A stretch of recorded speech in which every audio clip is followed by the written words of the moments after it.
হচ্ছে এইটাই হাতে এইটাই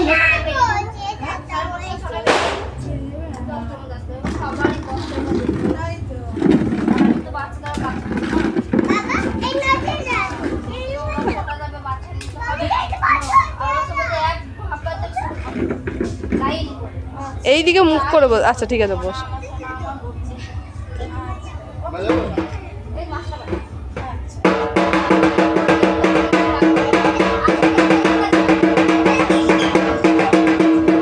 নাচো নাচো নাচো। অনেক মজা আর আনন্দ করার পর চলে এলো আমাদের ঠাকুর বিসর্জনের সময়। ইচ্ছা তো করে না মাকে বিদায় দেবার, কিন্তু দিতে হবে, তবেই না মা পরের বছর আসবে।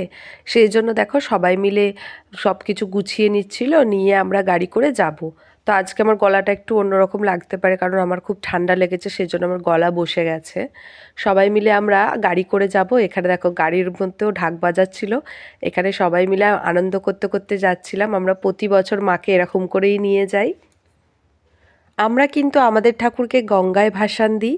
তো আমাদের বাড়ি থেকে গঙ্গার ডিস্টেন্সটা বেশি না, 10 মিনিটের মতো সময় লাগে আসতে। তো আমরা এখানে চলে এসেছি, এবার সবাইকে আস্তে আস্তে নামানো হচ্ছে।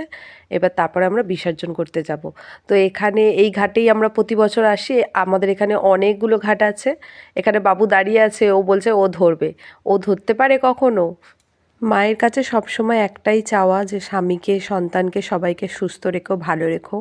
এমন কোনো জিনিস নেই যে মায়ের কাছে চেয়েছি আজ পর্যন্ত পাইনি। সব কিছুই মা দিয়েছো তুমি, তুমি অন্তর্যামী।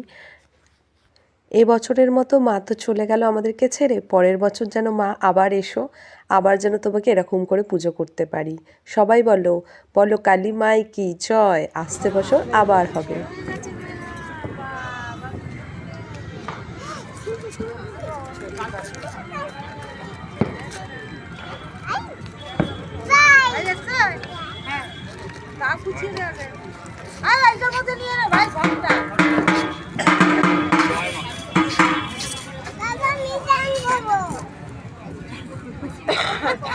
একটু শান্তি জল ছিটি তো একটু।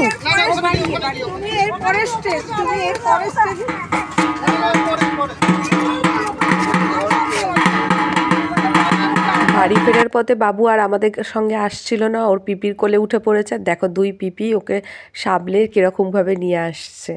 তো চলো আজকের ভিডিওটা এই পর্যন্তই, দেখা হবে তোমাদের সঙ্গে পরের ভিডিওতে। ততক্ষণ ভালো থেকো, সুস্থ থেকো।